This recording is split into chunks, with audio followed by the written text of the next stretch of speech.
Tá, tem isto, é, cabra? Bastante. Eu tô brincando com voz Missê, só pra voz Missê dar um sorriso gostoso.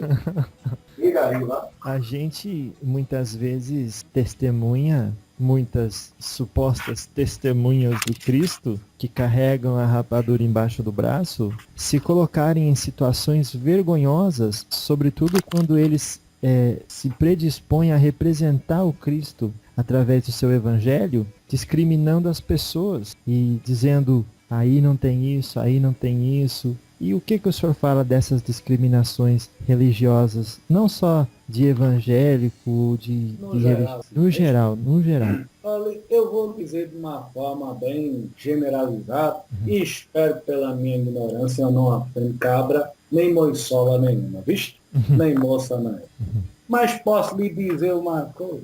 É do muito avestado esse povo, não só evangélico, mas os povos em si, de hoje, de uma forma geral. E não estou dizendo geral no sentido de botar todo mundo no mesmo tacho, mas ao mesmo tempo olhando esse tacho e vendo que cada um tem o seu jeito de testemunhar a palavra do Senhor, ou cada um tem seu jeito de se expressar perante a boa nova do Espírito, da verdade, ou perante cada um tem o seu jeito de cantar as suas aloas para os orixás e assim ter como fundamento e fundamental alguns aspectos. Estou dando expressões aqui no Brasil, entende? Uhum, E assim vai. uhum, Então está todo mundo meio embalado. Só que é uma coisa muito interessante que você contou, porque até mesmo entre os evangélicos há um preconceito, como também entre as casas de Umbanda e seus praticantes, e até mesmo dentro de algumas casas espíritas. Umas podem fazer ser ritual, outras não. Algumas casas de Umbanda, o poder do axé está no tambor, e outras tocam tambor e aloas, e outras não, e trabalham muito bem, obrigado.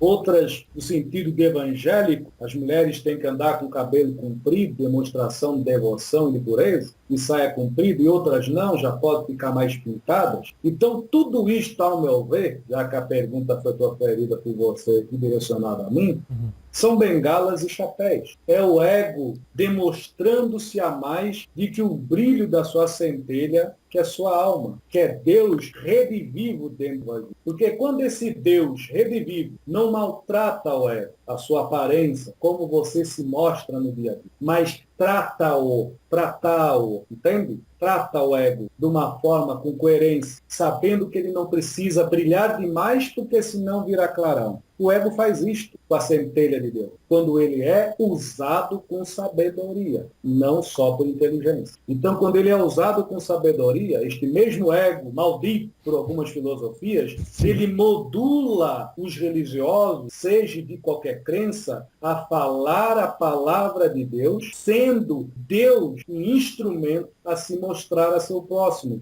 em semelhança física, ou em semelhança espiritual, se for encarnado, independente da religião, que pode distingui-lo, mas uni-lo dependendo da palavra em essência, amar e amor, que é as leis cósmicas que regem esta realidade. Olha como o ego não é maldito. Então há um distorcimento desta verdade do ego infeliz. Mas, graças a Deus, tem muitos escritores que não são nem espíritas, até mais para o lado de terapeutas, holísticos, e outros pensadores filosóficos, e outros pensadores na linha da psicanálise, escrevendo sobre isso, coisa que foi se perdendo. Então eu fiz questão de colocar o ego nisto, porque as pessoas usam, a maioria ainda, a sua fé só com a inteligência, não com sabedoria. Aí, por ser só inteligência, o ego, ele não é sentido, ele é vivenciado. Porque quem só é inteligente calcula 1 mais 1 é 2, mas não sente os números. O sábio, por ele sentir o ego de uma forma pura, não o ego puro. Ele, centelha de Deus, é puro. Mas o ego é uma bengala e um chapéu para se mostrar, se transparecer uma realidade. Então ele domina isto. Ele domina esta matéria amorfa que ele pode fazer de várias formas sem deixar de brilhar, sem deixar de cegar o outro e sem que o outro veja, talvez, que ele tenha até mais luz, mas que o outro só perceba neste que domina o seu ego como ser que admira, como ser que apenas contempla. Vós me entende?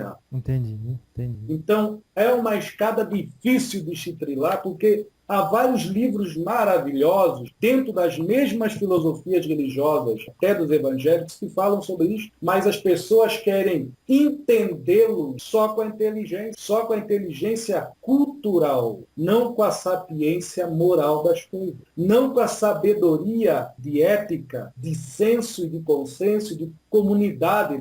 Então as coisas ficam fragmentadas dentro das mesmas religiões. Todas elas dão, todas, até mesmo o casamento. Quando que vai acabar isso? Já está acabando uma fase. Vixe, deixa eu tomar um pouquinho aqui, isso eu vou dividir com você. Nossa, Pode? eu estou tomando um chazinho de limão com guaco. É bom demais. Um chazinho de limão com o quê? Um guaco é uma erva aí, viste? Ah, Que o médico não está muito bem, mas eu também gosto. É gostoso. E também ajuda a manipular certas coisas. Sua pergunta qual foi, Pedro? não, eu só estava concluindo quando vai terminar isso. Isto é aos poucos. É interessante.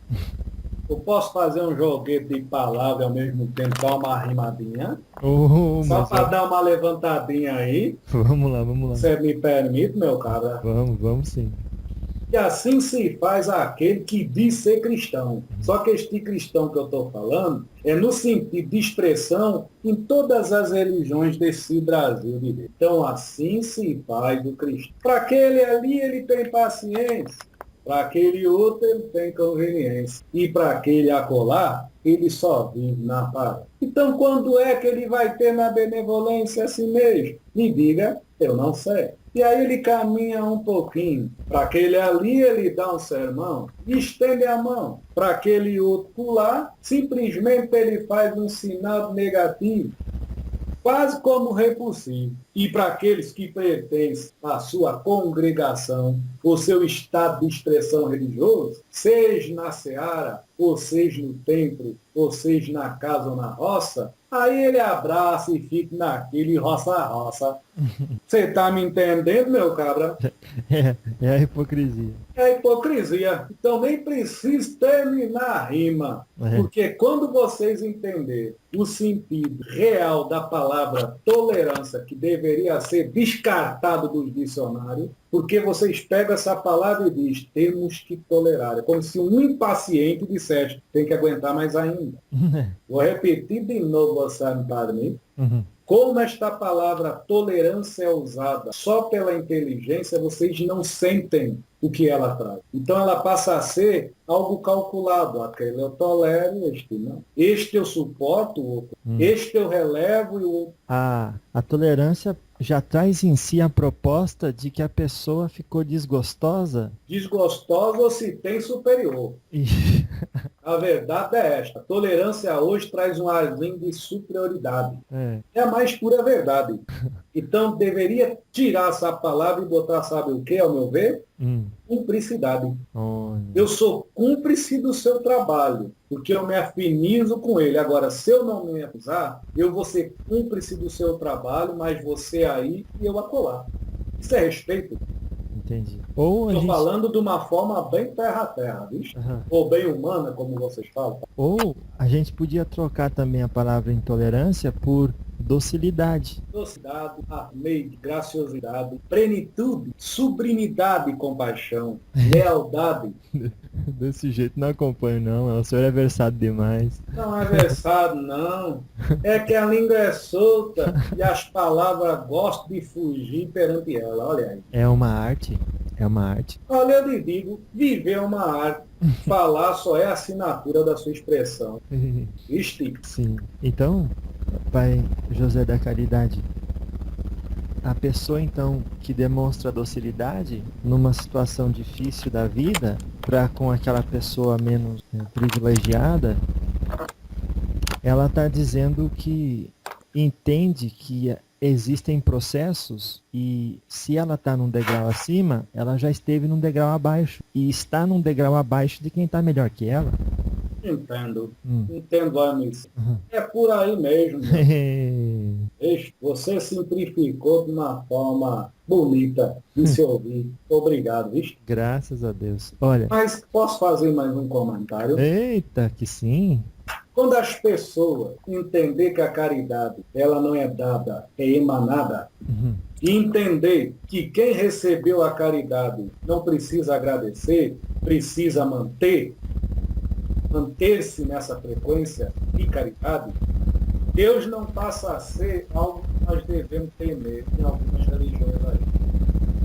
O espírito em evolução vai deixar de ter em expressão essa coisa pragmática, dogmática, arcaica, e também dentro desses conceitos, um particular meu, eu estou transferido a quem me ouve, dos arquétipos, faz como um parasita em algumas mentes, não que os espíritos que vêm nestes arquétipos são parasitas, mas tudo evolui em expressão de ser, sim, que não é algo necessário para demonstrar evolução moral e ética, que é apenas uma faceta de uma caridade a uma alma que, por lealdade a uma ordem, que não ordena no sentido de obrigar, mas que fortalece a essência de você ser e divulgar pelos seus atos a sua expressão como um preto velho, como um Exu, como um caboclo, como um cigano, como um evangélico pregando no meio da rua, como um padre lá na sua igreja, aí vocês vão entender que tudo isto é detalhe perante a criação. Mas são pincéis para vocês pintar a sua história, para vocês tornar-se revivos e ativos, ou continuar se mascarando nessas presilhas e viver em carne ou em espírito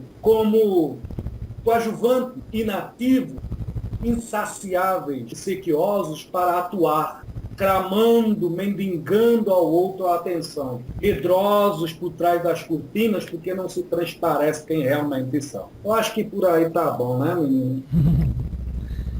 Mas a gente se pinta e se... Então não é como as pessoas têm fé, é como as pessoas se transparecem dentro dessa fé, que ainda está lento, mas já está havendo uma mudança. Os espíritos estão aí falando, os evangélicos estão abrindo mais a cabeça, os corações, os padres, os pais de santo, as pessoas, porque hoje não tem mais como esconder a realidade.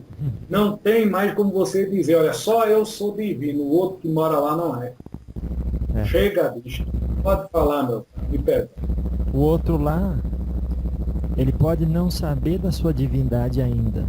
Mas se você que se diz estudado, diz que Deus já diz que todo mundo é divino, faz o contrário, que o outro que não sabe está fazendo a proposta cristã, sendo um atuante puro, um ator puro para aquele que se diz ser o bambambam, isso é um coadjuvante, notar-se na quietude da ignorância que o rodeia.